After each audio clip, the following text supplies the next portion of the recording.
నమస్తే, నేను సంచన. బులెటిన్ ముందుగా హెడ్లైన్స్ చూద్దాం. హరీష్ రావు వ్యాఖ్యలు బాధించాయి. ప్రచారం కోసమే బటన్ నొక్కే పనులు చేయలేదన్న తుమ్మల.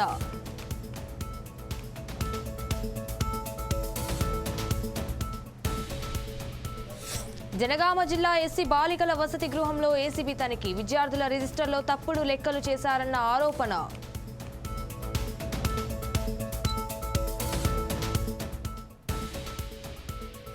కరీమాబాద్లోని అంగన్వాడీలో మురిగిపోయిన గుడ్లు పంపిణీ. పలుసార్లు ఫిర్యాదు చేసినా స్పందించని అధికారులు.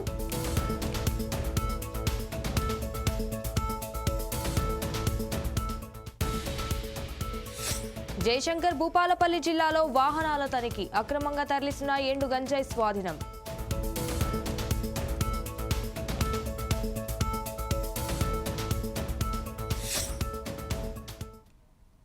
డీటెయిల్స్ చూస్తే, మెదక్ జిల్లాలో ఎంపీ రఘునందన్ రావు ఆధ్వర్యంలో హర్ ఘర్ తిరంగా కార్యక్రమం నిర్వహించారు.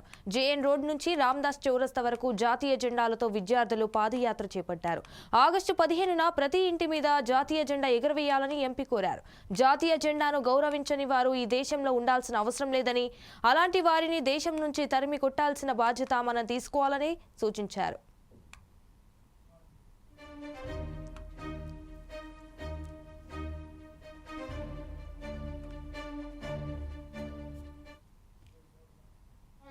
సెలవు రోజుగా మీరు భావించే పరిస్థితి వచ్చింది అనుకో, ఈ దేశాన్ని ఎవరు కాపాడాలి? ఎవరు కాపాడలేరు.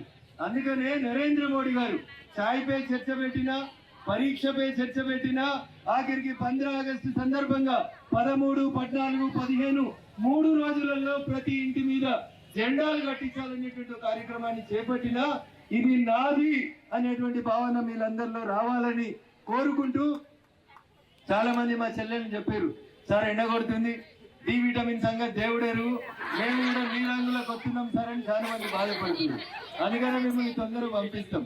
కానీ రోజు పొద్దున 10 నిమిషాలు, సాయంత్రం ఒక 15 నిమిషాలు దయచేసి డైరెక్ట్ సన్లైట్కి ఎక్స్పోజ్ అయితే మీ ఆరోగ్యం, మీ ఎముకలు, మీరంతా బాగుంటారు. కాబట్టి మీ దినచర్యలో సూర్యునితో 2 నిమిషాలు మాట్లాడడం అనే కార్యక్రమాన్ని కూడా దయచేసి పెట్టుకోండి. ఎందుకంటే ఏ దేశ భవిష్యత్తు అయినా నిర్మించబడేది తరగతి గది యొక్క 4 గోడల మధ్యలో అని చెప్తారు స్వామి వివేకానంద గారు. మీరు మంచి పౌరులు అయితే ఈ దేశం గొప్పగా ఎదుగుతుంది. ఇలాంటి నరేంద్ర మోడీ గారి నాయకత్వంలో గొప్ప పేరు ఎందుకు వస్తుందంటే, మన దేశంలో 165% యువకులు ఉన్నారు. కాబట్టి భారతదేశం చదువుకున్న వాళ్ళందరినీ ప్రపంచ దేశాలకు ఇస్తుంది. సత్యనాదేలా ఏ దేశం ఏ స్కూల్లో చదువుకున్నాడు? మనలాగానే గవర్నమెంట్ స్కూళ్ళలో చదువుకున్నాడు దాకా పోయిండు. ఎందుకు? మన లోపల మాత్రమే ఆ టాలెంట్ ఉంది. ప్రపంచాన్ని శాసించే టాలెంట్ ఉన్నటువంటి విద్యార్థులు పుట్టిన గడ్డ ఏంటంటే మన భారతదేశం. ప్రపంచంలో ఎవ్వరికి చదువు తెలియనప్పుడు, ఈ దేశంలో స్కూళ్ళు, కాలేజీలు, యూనివర్సిటీలు లేనప్పుడు ప్రపంచానికి చదువునిచ్చినటువంటి యూనివర్సిటీ పేరు నలంద యూనివర్సిటీ. ఆ నలంద యూనివర్సిటీని ఇలా ప్రపంచానికి.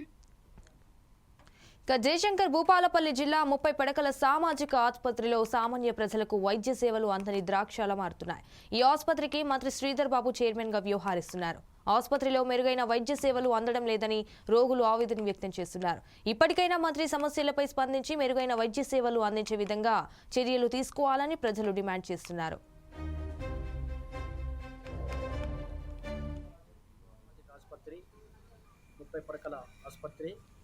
ఈ ఆసుపత్రిలో సుమారుగా 5 మండలాల నుంచే కాకుండా అంతర్రాష్ట్ర సరిహద్దు ఉన్నది కనుక అటునుంచి కూడా ఇక్కడికి రోగులు రావడం జరుగుతుంది. అదే క్రమంలో ఇది రైనింగ్ సీజన్. ఈ సీజన్లో అంటువ్యాధులు చాలా అన్ని గ్రామాల్లో కానీ అన్ని మండలాల్లో కానీ విస్తరిస్తున్నాయి. ఆ విస్తరించే క్రమంలో మహాదేవ్పూర్ సామాజిక ఆసుపత్రికి వస్తే డాక్టర్ లేకపోవడం విడ్డూరం. ఉన్న డాక్టర్లు కేవలం 4 కేవలం కావాల్సుకొని ఇక్కడ ఉన్న సూపరింటెండెంట్ కొందరికి విధులకు రాకుండా అడ్డుకొని నేను ఒక్కనే డ్యూటీ చేస్తున్నా అనే విధంగా వ్యవహరించడం ఇది చాలా విడ్డూరం. ఇక్కడ ఎంత అయితే హాస్పిటల్లో సిబ్బంది ఉన్నారో అంతమందిని గౌరవ ఐటీ మినిస్టర్ గారు రిక్రూట్మెంట్ చేయాలి. స్పెషల్గా దీని మీద ఫోకస్ చేయాలి. హాస్పిటల్లో ఏం జరుగుతుందో కూడా మీ అధికారులతో నివేదికలు తెప్పించుకొని ఈ హాస్పిటల్ పరిసరాలను దృష్టిలో ఉంచుకొని ఆ హాస్పిటల్ యొక్క భవిష్యత్తును ఇక్కడ ఉన్న రోగులని, ఇక్కడ ఉన్న ప్రజలను పట్టించుకొని ఈ ప్రాంతానికి, ఈ రోగులకు, ఇక్కడ ఉన్న ప్రజలకు మేలు చేయాల్సిందిగా మేము డిమాండ్ చేస్తున్నాం. ఎంతమంది అయితే సిబ్బంది రిక్రూట్మెంట్ ఉన్నదో అంతమంది రిక్రూట్మెంట్ చేసుకోవాల్సిందే. అదే కాకుండా ఈ ప్రాంతంలో పేద వర్గాల ప్రజలు లేదా చిన్న మధ్యతరగతి ప్రజలు హాస్పిటల్కి వస్తూ ఉంటారు. వచ్చే క్రమంలో చిన్న రోగం రాగానే 100 పడకలకు పొమ్మనడు, ఇంకా వేరే ప్రైవేట్ హాస్పిటల్కు రెఫర్ చేసుడు, ఈ రకమైన దోపిడీ జరుగుతుంది. ఇది ఒక చిన్న విషయమే కాదు, ఇది ఒక పెద్ద మాఫియాగా రెఫర్లు చేసుకుంటూ వాళ్ళు సొమ్ము చేసుకుంటున్నారు కనుక పేద ప్రజలని పిండి పీడిస్తున్నారు. దీని మీద ఉన్నతాధికారులు స్పందించి, గౌరవ మినిస్టర్ శ్రీధర్బాబు గారు స్పందించి తక్షణమే వారి మీద చర్యలు. ఉప్పల్ నల్ల చెరువులో కబ్జాకి గురైన పలు ప్రాంతాలను కాపాడాలని కాంగ్రెస్ ఇన్ఛార్జ్ మందముల పరమేశ్వర్ రెడ్డి ఫిర్యాదు చేశారు. ఫిర్యాదు మేరకు హైడ్రా కమిషనర్ ఏవి రంగనాథ్ కబ్జాకు గురైన ప్రాంతాలను పరిశీలించారు. కబ్జాదారులపై చర్యలు తీసుకోవాలని అధికారులకు రంగనాథ్ ఆదేశించారు.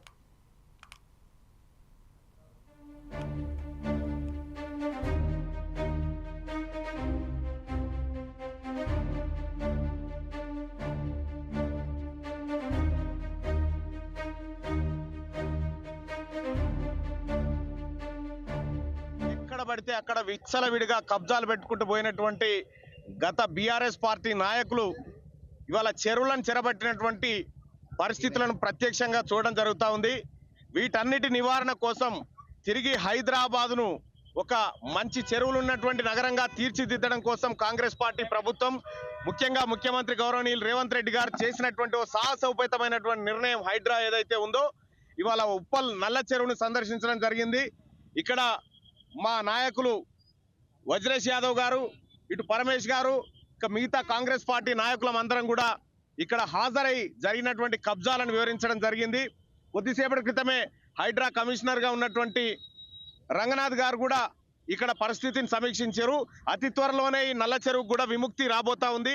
దాదాపు 90% వరకు కబ్జా అయిందనేటువంటి వార్తల నేపథ్యంలో వాస్తవానికి కూడా ఇది నల్ల చెరువు, ఇటు బోడుప్పల్ కానీ, ఇటు పిర్జాదిగూడ కానీ, అటు ఉప్పల్ కానీ మధ్యలో ఉండేటువంటి ఈ గొలుసు కట్టు చెరువును కొందరు విధ్వంసం చేసి నడిమిట్లోంచి కట్టలు వేసి కబ్జాలకు పాల్పడినారు. ఆ కబ్జాలకు పాల్పడినటువంటి వ్యక్తుల మీద చర్యలు తీసుకోవడంతో పాటు ఈ చెరువును కూడా విముక్తి చేయడంలో కాంగ్రెస్ పార్టీ ముందడుగులో ఉంటుంది. ప్రజాప్రభుత్వం ఈ దిశగా ముందుకు పోతా ఉంది. అంటే 2014 నుంచి ఏదైతే బీఆర్ఎస్ ప్రభుత్వం ఉందో, బీఆర్ఎస్ ప్రభుత్వం వచ్చినప్పటి నుంచి ఇక్కడ బీఆర్ఎస్ నాయకులు ఒక టెంపుల్ కట్టారు. ఇక్కడ కట్టి ఆ టెంపుల్ కింద దాదాపు 8 ఎకరాలు అక్కడ కబ్జా చేశారు. ఎక్కడ దొరికితే అక్కడ ఈరోజు మొత్తం నల్ల చెరువును కబ్జా చేశారు. ఈ విషయం మన రంగనాథ్ గారు కంప్లైంట్ ఇవ్వడం జరిగింది. ముఖ్యంగా కాంగ్రెస్ ప్రభుత్వం వచ్చినాక హైడ్రా కమిషనర్ని ఈరోజు ఏర్పాటు చేయడం జరిగింది.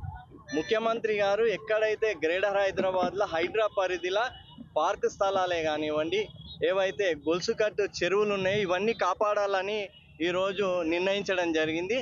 మా తొందరలోనే నల్ల చెరువు గతంలో ఏ విధంగా అయితే 90 ఎకరాలు ఉండేనో ఆ విధంగానే మొత్తం కూడా మా చెరువుని అట్లా ఉంచాలని మేము నిన్న కంప్లైంట్ ఇవ్వడం జరిగింది. మేము ఒకటే చెప్తా ఉన్నాం, ఈ నల్ల చెరువు అనేది 3 గ్రామాలకు సంబంధించి బౌండరీ మీద ఉంది.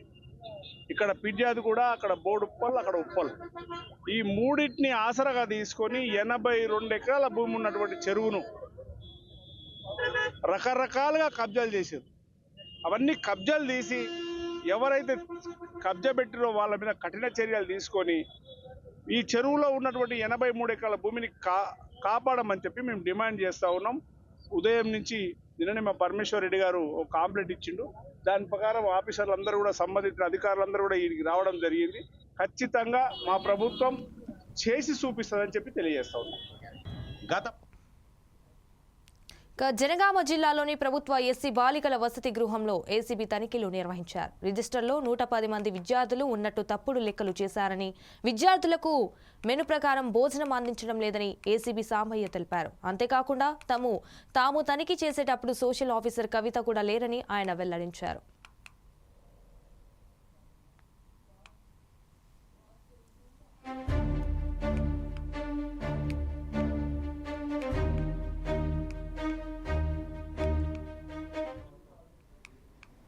మా గౌరవ డీజీ గారి ఆదేశాల మేరకు ఈరోజు ఉదయం జనగామ టౌన్లో SC girls hostel, pre and post hostel ఇవాళ తనిఖీలు చేయడం జరిగింది.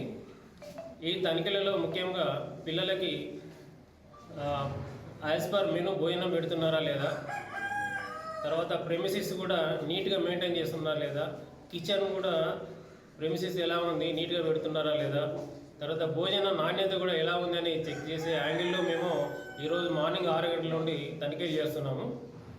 అలాగే బోర్డర్స్ హాస్టల్లో ఎంతమంది ఉంటున్నారు as per record, physical check చేస్తే ఎంతమంది ఉన్నారనే యాంగిల్లో కూడా మేము అందరినీ ఫిజికల్గా చెక్ చేశాము. ఇప్పటి వరకు జరిగిన ఈ తనిఖీల్లో మాకు తెలిసింది చాలా వేరియేషన్స్ ఉన్నట్లుగా తెలుస్తున్నది. విద్యార్థుల సంఖ్య కూడా యాజ్ పర్ రికార్డ్ ప్రకారంగా 110 ఉండే, రాత్రి 73 మెంబర్స్ అని రాశారు. ప్రస్తుతం చెక్ చేస్తే మాత్రం 60 మందే ఉన్నారు. అలాగే వాళ్ళకి ఇచ్చే మెనూ ప్రకారం కూడా వాళ్ళకు యాక్చువల్గా ఈరోజు అరటిపండు తర్వాత పులిహోర పెట్టాలి, కానీ అరటిపండ్లు కూడా ఇవ్వలేదు. అలాగే ఎగ్స్ 3 టైమ్స్ ఇవ్వాలి, తర్వాత నాన్ వెజ్ పెట్టాలి మెనూ ప్రకారంగా. వాళ్ళకు సరిగా అందించట్లేదని చెప్పి వాళ్ళు పిల్లలు చెప్తా ఉన్నారు. వాళ్ళ స్టేట్మెంట్స్ రికార్డ్ చేశాము. అలాగే బాత్రూమ్స్ కూడా అసలు క్లీన్ లేవు, డ్రైనేజీ కూడా అసలు లీకేజెస్ ఉన్నాయి. పిల్లలకు అనారోగ్యం కావడానికి ఆస్కారం ఉంటుంది ఇది. ఇవన్నీ కూడా మేము ప్రొసీడింగ్స్లో రాస్తాము. ఇంకా తనిఖీలు కొనసాగుతున్నాయి. ఈ తనిఖీల్లో నేను తర్వాత మా ఇన్స్పెక్టర్స్ అయిన సట్లరాజు, తర్వాత ఎల్ రాజు మరియు సిబ్బంది పాల్గొన్నారు. రిపోర్ట్ పెడతాము కమిషనర్ గారికి. వరంగల్ జిల్లా కరీమాబాద్ ప్రాంతంలోని అంగన్వాడీ కేంద్రంలో మురిగిపోయిన గుడ్లను అంగన్వాడీలో పంపిణీ చేశారు. పలుసార్లు అంగన్వాడీ కేంద్రాలపై అధికారులకు ఫిర్యాదు చేసినా స్పందించడం లేదని పిల్లల తల్లిదండ్రులు ఆరోపిస్తున్నారు. ఇప్పటికైనా నాణ్యమైన గుడ్లను పంపిణీ చేయాలని కోరుతున్నారు.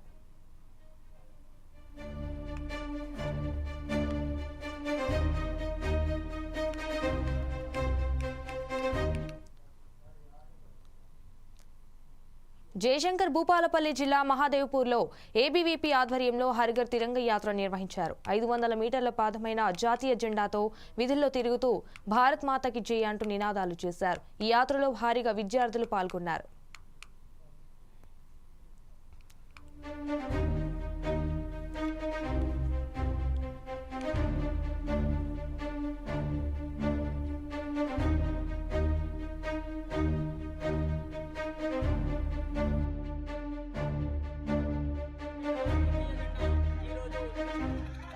మహాదేవ్పూర్ మండలంలోని వివిధ కళాశాల విద్యార్థులు, టీచర్స్, ప్రధానోపాధ్యాయులు వారి ఆధ్వర్యంలో ఈరోజు హర్ ఘర్ తిరంగా యాత్ర కార్యక్రమం అతి బ్రహ్మాండంగా విద్యార్థులు చేపట్టడం జరిగింది.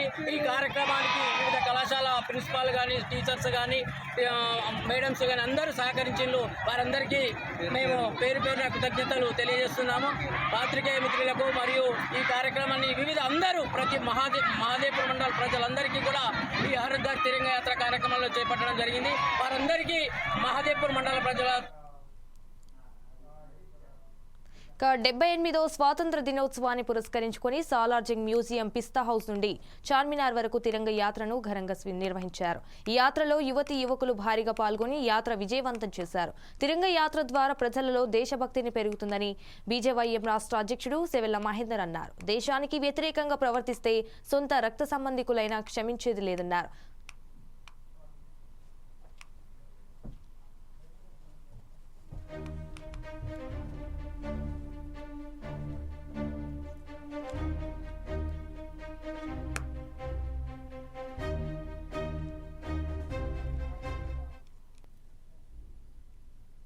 జయశంకర్ భూపాలపల్లి జిల్లాలోని 5వ గని రహదారిపై పోలీసులు వాహనాలు తనిఖీ నిర్వహించారు. అక్రమంగా ఎండు గంజాయి తరలిస్తున్న పర్వీన్ అనే వ్యక్తిని పోలీసులు అదుపులోకి తీసుకున్నారు. నిందితుడి వద్ద నుంచి 1 కిలో 300 గ్రాముల గంజాయిని స్వాధీనం చేసుకున్నారు. పర్వీన్ పై కేసు నమోదు చేసి దర్యాప్తు చేస్తున్నారు.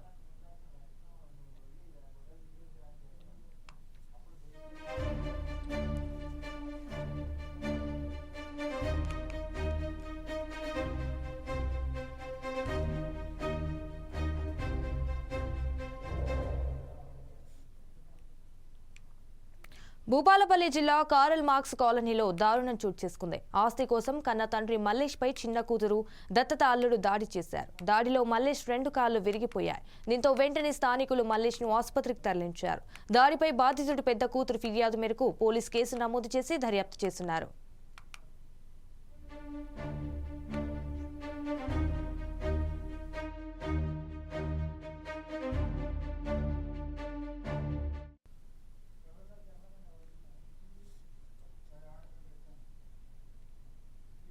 అనకాపల్లిలో దారుణం చోటు చేసుకుంది. బగులవాడల గ్రామంలో పాత గొడవల నేపథ్యంలో శివ అనే వ్యక్తిపై అదే గ్రామానికి చెందిన యేసు అనే వ్యక్తి విచక్షణ రహితంగా కత్తితో దాడి చేశారు. దాడిలో తీవ్ర గాయాలైన శివను ప్రభుత్వ ఎన్టీఆర్ హాస్పిటల్కి తరలించి చికిత్స అందిస్తున్నారు. పోలీసులు ఘటనపై కేసు నమోదు చేసి దర్యాప్తు చేస్తున్నారు.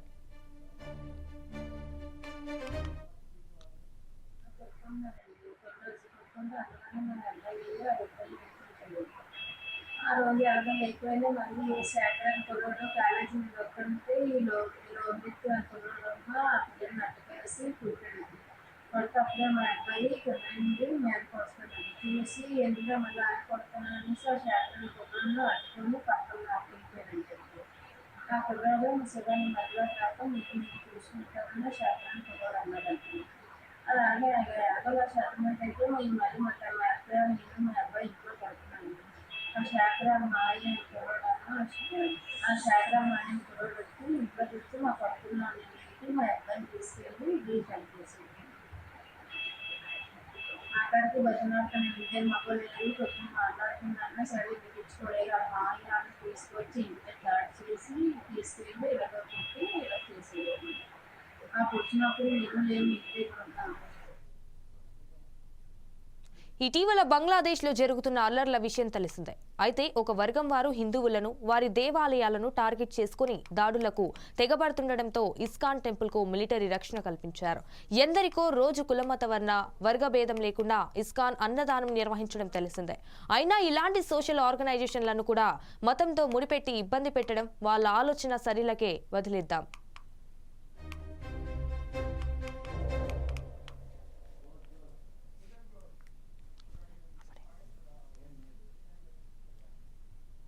రైట్, టీవీ ఇప్పటివరకు బులెటిన్ అప్డేట్స్ చూస్తూనే ఉండండి 4 సైడ్ న్యూస్.